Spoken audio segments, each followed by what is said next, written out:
ಯಾರಿನಿ ಮೋಹಿನಿ.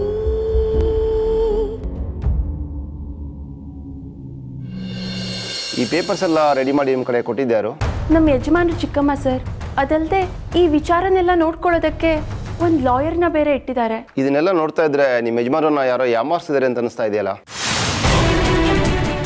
ನೀವು ಕೊಟ್ಟಿರೋ ಡಾಕ್ಯುಮೆಂಟ್ಸಲ್ಲಿ ಮುತ್ತು ಅವರ ಸೈನ್ ಇದೆ ಅಷ್ಟೇ, ಆದರೆ ಇಲ್ಲಿರ್ತಕ್ಕಂಥ ಯಾವ ಜಾಗನೂ ಅವ್ರ ಹೆಸರಲ್ಲಿಲ್ಲ. ಅತ್ತೆ ನೀವು ಅಂದ್ಕೊಂಡಿರುವಷ್ಟು ಮುಗ್ಧರಲ್ಲ. ನಿಮ್ಮ ಮುಂದೆ ಒಂಥರ, ಬೇರೆಯವ್ರ ಮುಂದೆ ಒಂಥರ ನಾಟಕ ಆಡ್ತಿದ್ದಾರೆ ಅಂತ ನಾನು ಸಾಬೀತು ಮಾಡಕ್ಕೆ ಹೋದ್ನಲ್ಲ, ಅದಕ್ಕೆ ಕ್ಷಮೆ ಕೇಳಬೇಕು. ಇಷ್ಟು ದಿನ ನಿಮ್ಮ ಕಣ್ಣಿಗೆ ಬೀಳ್ತಾ ಇದ್ದ ಅನ್ಯಾಯ ನನ್ನ ಕಣ್ಣಿಗೆ ಬಿತ್ತಲ್ಲ, ಅದಕ್ಕೋಸ್ಕರ ಕ್ಷಮೆ ಕೇಳ್ತೀನಿ. ನೀವೇನೋ ಅವರನ್ನ ತುಂಬ ಪ್ರೀತಿಯಿಂದ ಅಮ್ಮ ಅಂತ ಕರಿತೀರ, ಆದರೆ ಅವರು ನಿಮ್ಮನ್ನ ಬಂಗಾರದ ಖಜಾನೆ ಅನ್ನೋ ರೀತಿ ನೋಡ್ತಾರೆ. ನಾನಿಷ್ಟೆಲ್ಲ ಸುಮ್ಮನೆ ಮಾತಾಡ್ತಿಲ್ಲ ರೀ, ಇದೆಲ್ಲದಕ್ಕೂ ನನ್ನ ಹತ್ರ ಸಾಕ್ಷಿ ಇದೆ.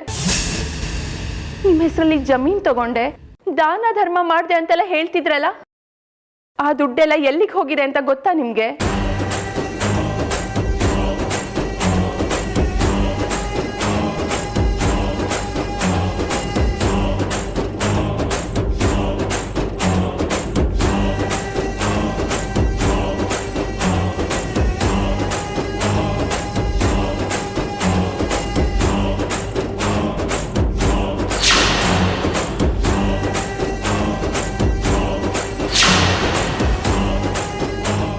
ನೋಡಿ ಇಲ್ಲಿ, ಇದು ಬೈರನ್ ಹೆಸರಲ್ಲಿರೋ 40 ಎಕರೆ ಜಮೀನ್ ಪತ್ರ.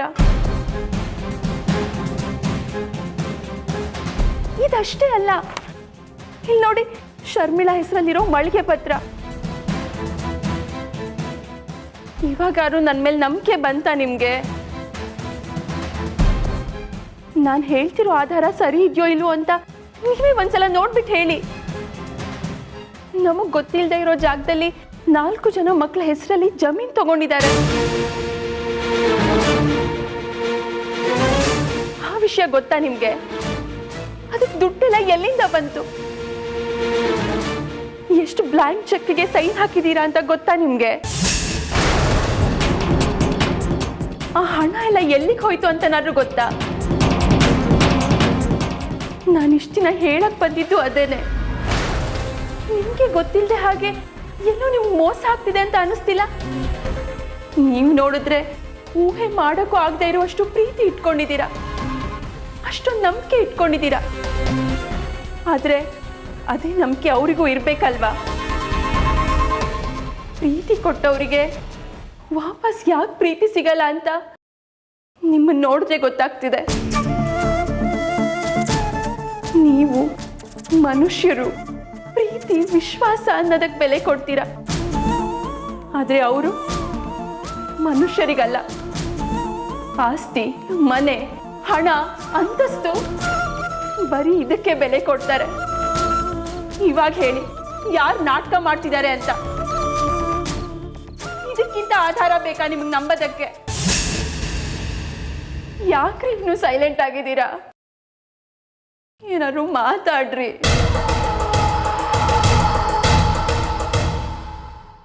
ಸಾಕು ಚಿತ್ರ, ನೀನು ಇಷ್ಟೊತ್ತವರೆಗೂ ಮಾತಾಡಿದ್ದು ನನಗೆ ಬೇಜಾರಾಗಲಿಲ್ಲ.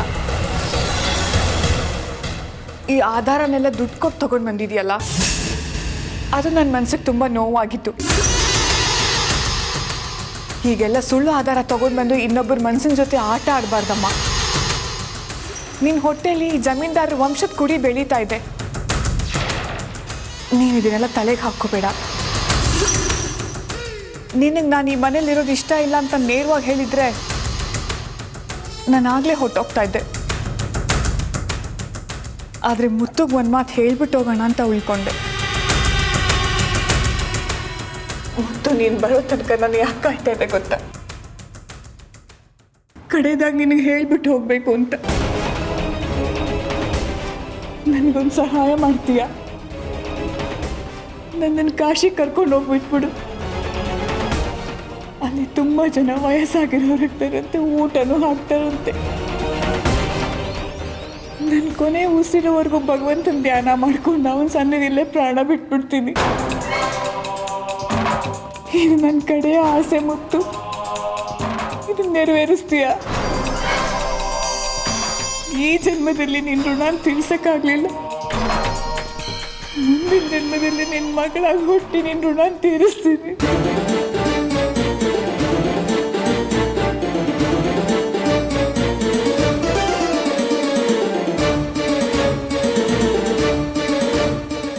ಚಿಕ್ಕಮ್ಮ ಏನೇನೋ ಮಾತಾಡ್ತೀರಾ? ದಿನೇ ದಿನೇ ಸಾಯೋಕ್ಕಿಂತ ಒಂದೇ ಸಲ ಸಾಯೋದ್ ಮೇಲೆ ನಂದು ಬಿಡು. ಈಗಲೋ ಆಗ್ಲೋ ಬಿದ್ದೋಗೋ ಮರ, ಅರಮನೆ ಆದ್ರೇನು ಗುಡಿಸ್ಲಾದ್ರೇನು ಆಯುಸ್ಸು ಮುಗಿಯೋ ತನಕ ಇಲ್ಲಿರ್ತೀವಿ. ಆಯುಸ್ ಮುಗಿತಿದ್ದಾಗೆ ಬಂದಾರಿಗೆ ಸುಂಕ ಇಲ್ಲ ಅಂತ ಹೋಗ್ತಾ ಇರ್ಬೇಕು. ಬೆಳಗಾಗಿದ್ದ ಕೂಡಲೇ ನಿನ್ನ ಮುಖ ನೋಡ್ತಾ ಇತ್ತು. ಇನ್ನು ಮುಂದೆ ಆ ಭಾಗ್ಯ ಕಳ್ಕೊಂಡೆ ಮುತ್ತು. ನಿನ್ನ ಆರೋಗ್ಯ ಹುಷಾರು ಮುತ್ತು.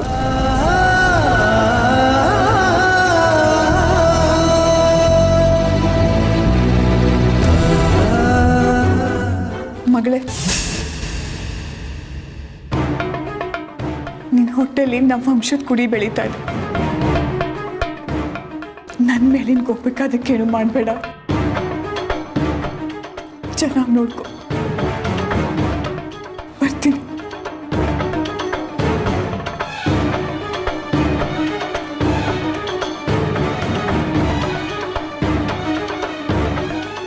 ನಾನು ಬರ್ತೀನಿ ಶರ್ಮಿಳಾ.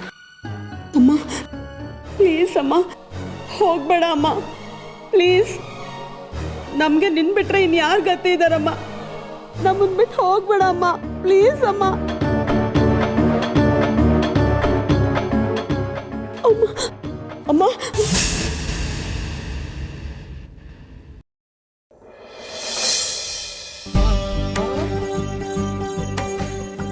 ನೀವು ನಮ್ಮನ್ನು ಬಿಟ್ಟು ಹೋದ್ರೆ ನನಗೆ ಯಾರು ಕೈ ತುತ್ತು ಕೊಡ್ತಾರೆ ಚಿಕ್ಕಮ್ಮ? ಮುತ್ತು, ಚಿಕ್ಕಮ್ಮ, ನೀವೆಲ್ಲಿರ್ತೀರೋ ನಾನು ಅಲ್ಲೇ ಇರ್ತೀನಿ. ನನ್ನ ಬಿಟ್ಟು ಹೋಗಕ್ಕೆ ನಿಮಗೆ ಮನ್ಸಾದ್ರೂ ಹೇಗೆ ಬಂತು ಚಿಕ್ಕಮ್ಮ? ಇನ್ಮೇಲೆ ಯಾವತ್ತೂ ಮನೆ ಬಿಟ್ಟು ಹೋಗ್ತೀನಿ ಅಂತ ಮಾತ್ರ ಹೇಳಬೇಡಿ.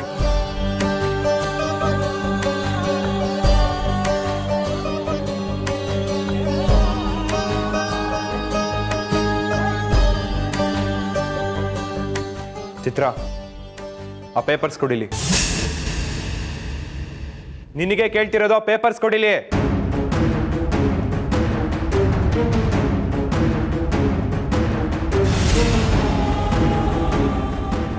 ರೀ, ಎಲ್ಲಿಗೆ ಹೋಗ್ತಿದ್ದೀರಾ?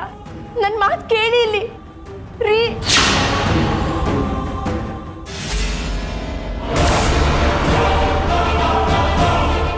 ಇದರಿಂದ ತಾನೇ ಇಷ್ಟೆಲ್ಲ ತೊಂದರೆ ಆಗ್ತಾ ಇರೋದು.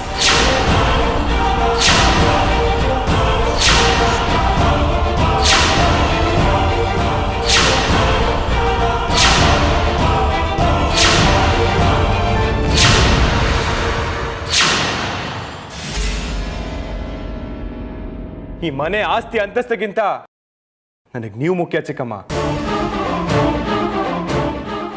ಈ ಮನೇಲಿ ತಪ್ಪು ನಡೀತಿದೆ ಅಂತ ಹೇಳಕ್ಕಿದ್ದು ಒಂದೇ ಒಂದು ಸಾಕ್ಷಿನೂ ಸುಟ್ಟಾಕ್ಬಿಟ್ರಲ್ಲ ರೀ.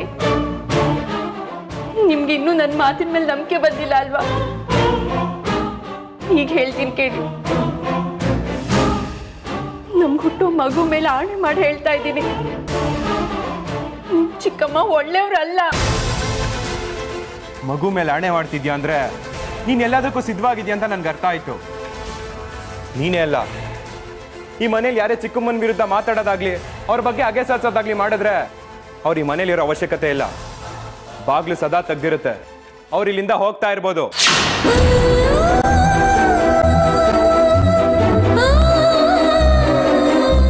ನೋಡು, ನಾನೀಗ ಹೊರಗೆ ಹೋಗ್ತಾ ಇದ್ದೀನಿ.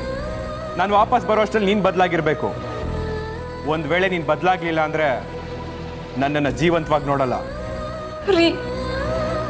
ನಿನಗೆ ನಾನ್ ಬೇಕೋ ಅಥವಾ ನೀನ್ ಹಾಗೆ ಮುಖ್ಯನೋ ನೀನೇ ಯೋಚನೆ ಮಾಡು. ನನ್ನ ಮಾತು ಕೇಳಿ ಇಲ್ಲಿ ರೀ.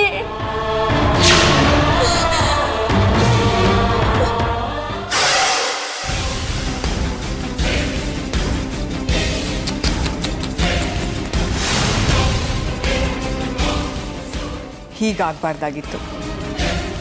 ಮುತ್ತು ಹೋಗಬೇಕಾದ್ರೆ ಒಂದು ಮಾತು ಹೇಳಿಬಿಟ್ಟು ಅದ ಕೇಳಿಸ್ಕೊಂಡೆ ತಾನೆ, ಆಮೇಲೆ ತುಂಬ ಕಷ್ಟಪಡಬೇಕಾಗುತ್ತೆ. ಅದೇನೇನೋ ಆಸ್ತಿ ಮಾಡಿದ್ದೀನಿ ಅಂತ ಪತ್ರಗಳೆಲ್ಲ ತೊಗೊಂಡು ಬಂದು ಕೊಟ್ಟಿಯಲ್ಲ, ನಾನು ಮಾಡಿದ ಆಸ್ತಿ ಅಲ್ಲ. ನಾನು ಮಾಡಿದ ಆಸ್ತಿ ಯಾವುದು ಗೊತ್ತಾ?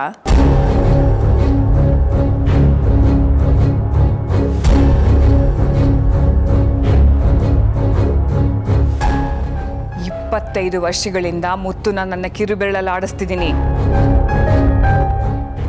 ನೀನೇನೂ ಮಾಡ್ಕೊಳಕ್ಕಾಗಲ್ಲ. ಏನೋ ಸಾಧಿಸ್ತೀನಿ ಅಂತ ಹೋದೆ, ಇನ್ನೂ ಇಂಥ 100 ಪತ್ರಗಳನ್ನು ತಗೊಂಡು ಬಂದು ಪ್ರಯತ್ನ ಮಾಡಿ ನೋಡು. ಈ ನೀಲಾಂಬರಿನ ಏನೂ ಮಾಡ್ಕೊಳಕ್ಕಾಗಲ್ಲ.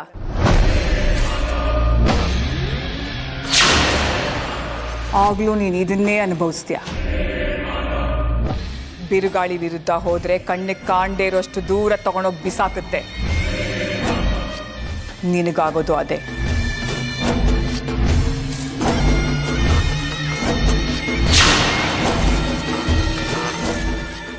ಅಮ್ಮನ ವಿರುದ್ಧ ಬಂದ್ರೆ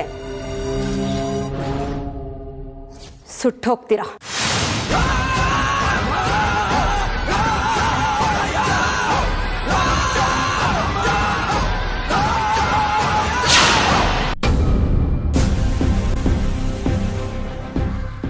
ಚಿತ್ರ ನನ್ನ ವಿರುದ್ಧ ಸಡನ್ನಾಗಿ ತಿರುಗಿ ಬಿದ್ದಾಗಲೇ ನನ್ನ ಮೈಯೆಲ್ಲ ಕಣ್ಣಾಗಿಟ್ಕೋಬೇಕಾಗಿತ್ತು.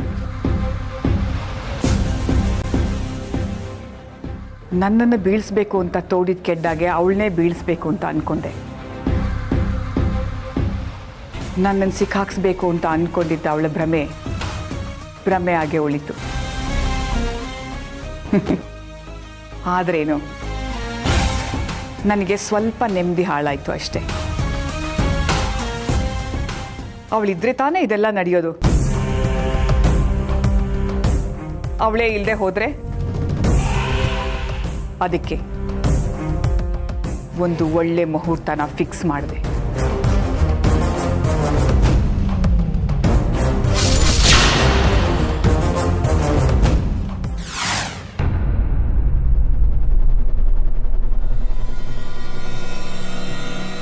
ಅತ್ಗೆ ಅತ್ಗೆ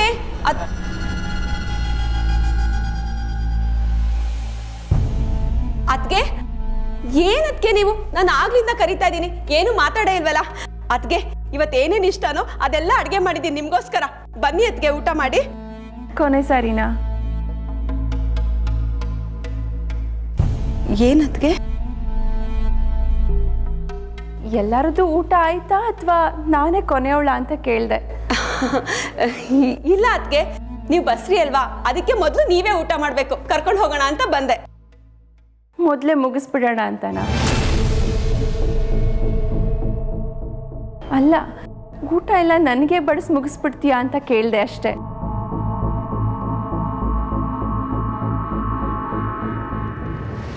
ಇವತ್ತು ಅಷ್ಟೊಂದು ಬಿಸಿಲೇನಿಲ್ಲ ಅಲ್ವಾ ಶರ್ಮಿಳಾ? ಇಲ್ಲ ಅತ್ಗೆ. ಮತ್ಯಾಕೆ ಇಷ್ಟೊಂದು ಬೆವರ್ತಿದೀಯಾ? ಯಾಕೆ ಶರ್ಮಿಳಾ, ಮೈ ಹುಷಾರಿಲ್ವಾ? ಡಾಕ್ಟರ್ ಹತ್ರ ತೋರಿಸ್ಬೇಕಿತ್ತು. ಹಾಗೇನಿಲ್ಲ ಅತ್ಗೆ, ನಾನು ಚೆನ್ನಾಗೇ ಇದ್ದೀನಿ. ಈಗೀಗ ಊಟದಲ್ಲಿ ವಿಷ ಬೆರೆಸ್ತಾರಲ್ಲ, ನಾವೆಲ್ಲ ತುಂಬ ಎಚ್ಚರಿಕೆಯಿಂದ ತಿನ್ನಬೇಕು. ಅತ್ಗೆ ಏನು ಹೇಳ್ತಿದ್ದೀರಾ ನೀವು? ಏನು ಶರ್ಮಿಳಾ, ಊಟಕ್ಕೆ ವಿಷ ಹಾಕಿದೀಯಾ ಅನ್ನೋ ಥರ ಹೆದರ್ಕೊಳ್ತಿದೀಯಲ್ಲ?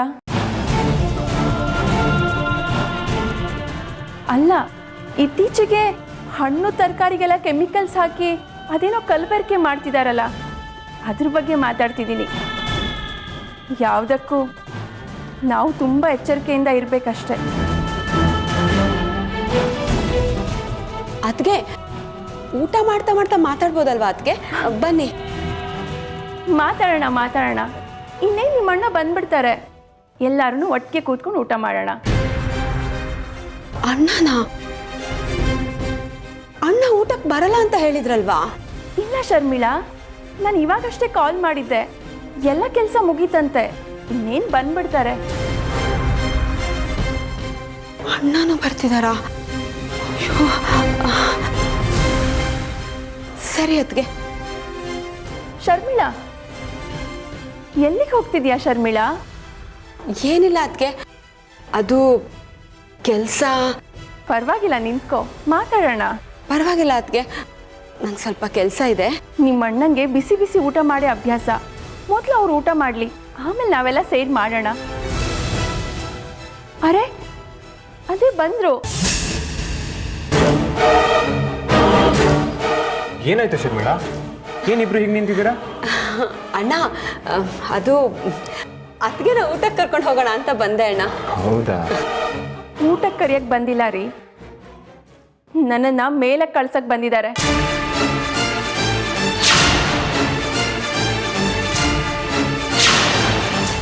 ಇದೆಲ್ಲ ಮಾಡಿಸಿರೋದು ಯಾರು ಗೊತ್ತಾ? ನಿಮ್ಮ ಚಿಕ್ಕಮ್ಮ.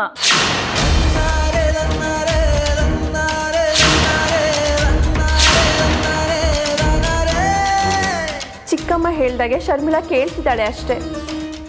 ಮರೇಲಿ ನಿಂತು ನನ್ನನ್ನು ನನ್ನ ಮಗುದನ್ನು ಪ್ರಾಣ ತೆಗಿಬೇಕು ಅಂತ ಇದ್ದಾರೆ. ತಲೆ ಕೆಟ್ಟಿದ್ಯಾ ನಿನಗೆ? ಮೈ ಮೇಲೆ ಪ್ರಜ್ಞೆ ಇಟ್ಕೊಂಡು ಮಾತಾಡು. ಮೈ ಮೇಲೆ ಪ್ರಜ್ಞೆ ಇಟ್ಕೊಂಡೇ ಮಾತಾಡ್ತಿದ್ದೀನಿ. ಇಷ್ಟಕ್ಕೂ ನನ್ನನ್ನು ಊಟಕ್ಕೆ ಯಾಕೆ ಕರೀತಿದ್ದಾರೆ ಗೊತ್ತಾ? ಆ ಊಟದಲ್ಲಿ ವಿಷ ಹಾಕಿದ್ದಾರೆ. ಯಾಕಕ್ಕೆ ಸುಳ್ಳು ಹೇಳ್ತಿದ್ದೀರಾ? ಸುಳ್ಳಲ್ಲ, ಅತ್ತೆ ಊಟದಲ್ಲಿ ವಿಷ ಹಾಕಿರೋದನ್ನ ನಾನು ನನ್ನ ಕಣ್ಣಾರೆ ನೋಡಿದ್ದೀನಿ. ಬೇಕಾದ್ರೆ ಈಗ ಸತ್ಯ ಅಂತ ನಾನು ಪ್ರೂವ್ ಕೂಡ ಮಾಡ್ತೀನಿ.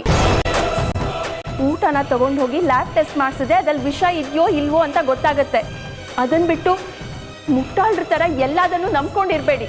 ನಾನು ಮುಟ್ಟಾಳನೆ ಚಿತ್ರ, ಮುಟ್ಟಾಳನೆ. ಚಿಕ್ಕಮ್ಮನ ಮೇಲೆ ಬೆಟ್ಟದಷ್ಟು ಪ್ರೀತಿ ನಂಬಿಕೆ ಇಟ್ಕೊಂಡಿದ್ದೀನಲ್ಲ, ನಾನು ಮುಟ್ಟಾಳನೆ. ನೀನು ಇದೆಲ್ಲ ಹೇಳ್ತಿದ್ರು ಕೇಳಿಸ್ಕೊಂಡು ಸುಮ್ಮನೆ ಇದ್ದೀನಲ್ಲ, ನಾನು ಮುಟ್ಟಾಳನೆ. ನಿನಗೆ ಎಷ್ಟು ಸರಿ ಹೇಳಿದ್ದೀನಿ ಹೇಳು, ಪದೇ ಪದೇ ಚಿಕ್ಕಮ್ಮನ ವಿಷಯಕ್ಕೆ ಹೋಗ್ಬೇಡ ಅಂತ. ಇನ್ನು ನಾನು ಸುಮ್ಮನೆ ಇದ್ದು ಪ್ರಯೋಜನ ಇಲ್ಲ. ಊಟದಲ್ಲಿ ವಿಷ ಹಾಕಿದ್ದಾರೆ ಅಂತ ಹೇಳ್ದೆ ಅಲ್ಲ, ಆ ಊಟ ನಾನೇ ಮಾಡ್ತೀನಿ. ನನ್ನ ಚಿಕ್ಕಮ್ಮ ಏನು ಅಂತ ನಿನಗೆ ಪ್ರೂವ್ ಮಾಡ್ತೀನಿ. ಇಷ್ಟು ದಿನ ನನ್ನ ಚಿಕ್ಕಮ್ಮನ ಮೇಲೆ ಇಟ್ಕೊಂಡಿರೋ ನಂಬಿಕೆ ಎಷ್ಟು ಸತ್ಯ ಅಂತ ನಿನಗೆ ತೋರಿಸ್ತೀನಿ. ಶರ್ಮಿಳಾ, ರೀ, ನನ್ನ ಮಾತು ಕೇಳಿ. ಅಯ್ಯಯ್ಯೋ, ಅಣ್ಣ ಏನಾದರೂ ಊಟ ಮಾಡಿ ಸತ್ತೋಗ್ಬಿಟ್ರೆ ನನ್ನನ್ನು ಜೈಲ್ಗೆ ಹಾಕ್ಬಿಡ್ತಾರೆ. ಈ ಅಮ್ಮ ಯಾಕೆ ಯಾವಾಗಲೂ ನನ್ನನ್ನು ಸಿಕ್ಕಾಕ್ಸ್ಬಿಡ್ತಾರೆ? ರೀ, ಊಟ ಮಾಡಬೇಡ್ರಿ. ರೀ ರೀ, ದಯವಿಟ್ಟು ನನ್ನ ಮಾತು ಕೇಳ್ರಿ. ಇದ್ರಲ್ಲಿ ವಿಷ ಹಾಕಿದ್ದಾರೆ, ನನ್ನ ಮೇಲೆ ಆಣೆ. ಪ್ರತಿಯೊಂದು ವಿಷಯಕ್ಕೂ ಆಣೆ ಮಾಡ್ತಾ ಇದ್ರೆ ಆಣೆಗೆ ಬೆಲೆನೇ ಇರೋದಿಲ್ಲ. ನಿನ್ನ ಮೇಲೂ ನಿನ್ನ ಮಾತಿನ ಮೇಲೂ ನಂಬಿಕೆನೇ ಬರಲ್ಲ. ಏನು ಮಾತಾಡಬೇಕು, ಏನು ಮಾತಾಡಬಾರ್ದು ಅಂತ ತಿಳ್ಕೊಂಡು ಮಾತಾಡಬೇಕು. ಶರ್ಮಿಳಾ, ಅಲ್ಲಿ ನಿಂತ್ಕೊಂಡು ಏನು ಮಾಡ್ತಾ ಇದೀಯಾ? ಇಲ್ಲಿ ಊಟ ಬಡ್ಸು ಬಾ. ಬಂದೆ ಅಣ್ಣ.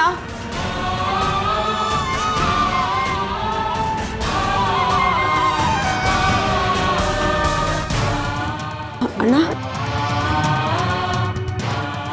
ಯಾಕೆ ಹೀಗೆ ಹಠ ಮಾಡ್ತಿದ್ದೀರಾ? ದಯವಿಟ್ಟು ನನ್ನ ಮಾತು ಕೇಳ್ರಿ. ಹಠ ಮಾಡ್ತಿರೋದು ನಾನಾ ನೀನಾ? ಈ ಮನೆ ಬಗ್ಗೆ ಏನು ಗೊತ್ತು ನಿನಗೆ? ಊಟದಲ್ಲಿ ವಿಷ ಹಾಕಿದ್ದಾರೆ ಅಂತ ಹೇಳ್ದಲ್ಲ, ಇದನ್ನ ಯಾರಾದ್ರೂ ಊರ್ ಜನ ಕೇಳಿಸ್ಕೊಂಡ್ರೆ ಏನ್ ಗತಿ? ಇನ್ನ 100 ಜನ ಊಟ ಮಾಡ್ತಿರೋ ಮನೇಲಿ ಯಾರು ಒಂದು ಅಗ್ಲು ಕೂಡ ಊಟ ಮಾಡಲ್ಲ. ದೇವಸ್ಥಾನ ತರ ನೋಡ್ತಿರೋ ಮನೇನ ಸ್ಮಶಾನ ತರ ನೋಡಕ್ ಶುರು ಮಾಡ್ತಾರೆ. ಏನ್ ಯೋಚನೆ ಮಾಡ್ತಿದ್ಯಾ? ಊಟ ಬಡ್ಸು.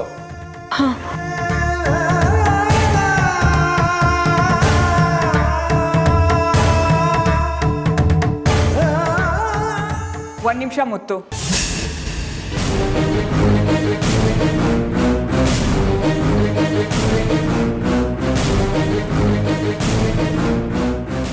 ನೀನು ಇಷ್ಟೊತ್ತವರೆಗೂ ಮಾತಾಡಿದ್ದು ನಾನು ಕೇಳಿಸ್ಕೊಂಡೆ ಮುತ್ತು. ನೀನು ನನ್ನ ಹೊಟ್ಟೆಲಿ ಹುಟ್ಟದೇ ಇದ್ರು ನನ್ನ ಮಗ ಅಂತ ಹೇಳ್ಕೊಳ್ಳೋಕ್ಕೆ ತುಂಬ ಹೆಮ್ಮೆ ಆಗುತ್ತೆ. ಈ ನಿನ್ನ ಚಿಕ್ಕಮ್ಮನ ಮೇಲೆ ಎಷ್ಟು ನಂಬಿಕೆ ನೋಡು. ಇಲ್ಲ ಅಂದಿದ್ರೆ ವಿಷ ಹಾಕಿದೆ ಊಟಕ್ಕೆ ಅಂತಂದ್ರೆ ನೀನು ತಿನ್ನಕ್ಕೆ ಕೂರ್ತಿದ್ಯಾ? ಇದು ಒಂದೇ ಒಂದು ಮಾತು ಸಾಕು ಮುತ್ತು ನನಗೆ. ಈ ಕ್ಷಣ ಇಲ್ಲೇ ನಿನ್ನ ಮಡ್ಲಲ್ಲೇ ಪ್ರಾಣ ಹೋದ್ರೂ ಪರವಾಗಿಲ್ಲ. ನಾನು ಸಾಯುವಾಗ ನನ್ನ ಮಗ ನನ್ನನ್ನು ಸಂಪೂರ್ಣ ನಂಬಿದ್ದ ಅಂತ ನಾನು ಪ್ರಾಣ ಬಿಟ್ಬಿಡ್ತೀನಿ. ಯಾಕೆ ಚಿಕ್ಕಮ್ಮ, ಯಾಕೆ ಈ ರೀತಿ ಸಾಯೋ ಮಾತಾಡ್ತಿದ್ದೀರಾ? ಒಬ್ಬ ತಾಯಿ ಮನಸ್ಸಲ್ಲಿ ಏನು ಆಸೆ ಇದೆ ಅಂತ ನಿನಗೆ ತಿಳಿಸಿದ್ದೀನಿ. ನನ್ನ ಚಿಕ್ಕಮ್ಮ ಏನು ಅಂತ ನನಗೆ ಗೊತ್ತು. ಬೇರೆ ಯಾರು ಹೇಳಿದ್ರೆ ನಾನು ತಲೆ ಕೆಡ್ಸ್ಕೋತಾ ಇರಲಿಲ್ಲ. ನಾನು ಪ್ರೀತಿ ಮಾಡಿ ಮದುವೆ ಆಗಿರೋ ನನ್ನ ಹೆಂಡತಿ ನಿಮ್ಮ ಬಗ್ಗೆ ಮಾತಾಡ್ತಿದ್ದಾಳೆ ಅಂದ್ರೆ ಅದನ್ನು ತಡ್ಕೊಳ್ಳೋ ಶಕ್ತಿ ನನಗಿಲ್ಲ ಚಿಕ್ಕಮ್ಮ. ಅದಕ್ಕೆ ನಾನೇ ಊಟ ಮಾಡ್ತೀನಿ ಅಂತ ಹೇಳಿದ್ದು. ನೀನು ಸಣ್ಣವನಾಗಿರೋವಾಗ ನಿನಗೇನು ಆಗಬಾರ್ದು ಅಂತ ನಾನು ನಿನ್ನ ಬೆನ್ನಿಂದೇನೆ ಇರ್ತಾ ಇದ್ದೆ. ಈಗ ನೀನು ದೊಡ್ಡವನಾಗಿದೀಯ, ಹಾಗಂತ ನಾನು ನನ್ನ ಕರ್ತವ್ಯನ ಬಿಟ್ಬಿಡಕ್ಕಾಗುತ್ತಾ ಮುತ್ತು? ವಿಷ ಹಾಕಿದ್ದೀನಿ ಅನ್ನೋ ಆರೋಪ ಬಂದಿದೆಯಲ್ಲ, ಅದನ್ನ ನಾನೇ ಸರಿ ಮಾಡ್ತೀನಿ. ನೀನು ಊಟ ಮಾಡ್ತೀನಿ ಅಂತಿದೆಯಲ್ಲ ವಿಷ ಹಾಕಿರೋ ಅನ್ನನ, ಅದನ್ನ ನಾನೇ ಊಟ ಮಾಡ್ತೀನಿ.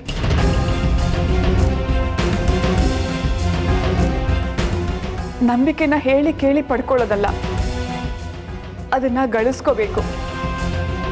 ನಿನ್ನ ಹೆಂಡತಿಗೆ ನನಗೆ ಊಟ ಬಡಿಸೋದಕ್ಕೆ ಕೇಳು. ಅವಳೇನೋ ಹೇಳ್ತಾಳೆ ಅಂತ ನೀವ್ಯಾಕೆ ಚಿಕ್ಕಮ್ಮ ಊಟ ಮಾಡಬೇಕು? ಎಷ್ಟೊಂದು ಸಲ ನನ್ನ ಮೇಲೆ ಪ್ರೀತಿ ಇದೆ ಅಂತ ನೀನು ನಿರೂಪಿಸಿದೀಯಾ. ಇದು ಒಂದಿನ ನನಗೆ ಅವಕಾಶ ಕೊಡ್ತೀಯಾ? ಒಂದು ವೇಳೆ ಬೇರೆಯವರು ಈ ಊಟದಲ್ಲಿ ವಿಷ ಹಾಕಿದ್ದು ಅದನ್ನ ನಾನು ತಿನ್ಸತ್ರೆ ಚಿಂತೆ ಇಲ್ಲ. ಚಿಕ್ಕಮ್ಮ, ಏನ್ ಮಾತಾಡ್ತಿದ್ದೀರಾ ನೀವು? ಈ ಊಟಕ್ಕೆ ನಾನು ವಿಷ ಹಾಕಿದ್ದೀನಿ ಅಂತ ಹೇಳ್ದೆ ಅಲ್ವಾ? ಸರಿ, ಅದನ್ನ ನಾನೇ ಊಟ ಮಾಡ್ತೀನಿ. ಊಟಕ್ಕೆ ಬಡಿಸು. ಚಿಕ್ಕಮ್ಮ, ಏನಿದೆಲ್ಲ ಚಿಕ್ಕಮ್ಮ? ಚಿತ್ರ, ಊಟಕ್ಕೆ ಬಡಿಸಮ್ಮ. ನೀವೇ ಊಟಕ್ಕೆ ವಿಷ ಹಾಕಿ ನೀವೇ ಊಟಕ್ಕೆ ಕೂತ್ಕೊಳ್ತಿದ್ದೀರಲ್ಲ ಅತ್ತೆ, ಇಷ್ಟೊಂದು ಧೈರ್ಯ ಹೇಗೆ ಬಂತು ನಿಮಗೆ? ನನ್ನ ಧೈರ್ಯ ಏನು ಅಂತ ಕೇಳ್ತಾ ಇದೆಯಲ್ಲ.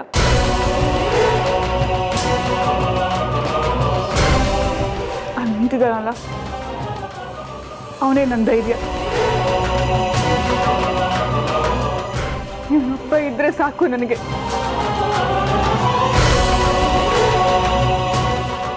ಬೇರೆ ಏನು ಬೇಕಾಗಿಲ್ಲ. ಬಡ್ಸು ಚಿತ್ರ. ಕೇಳ್ತಿದಾರಲ್ಲ, ಬಡ್ಸು.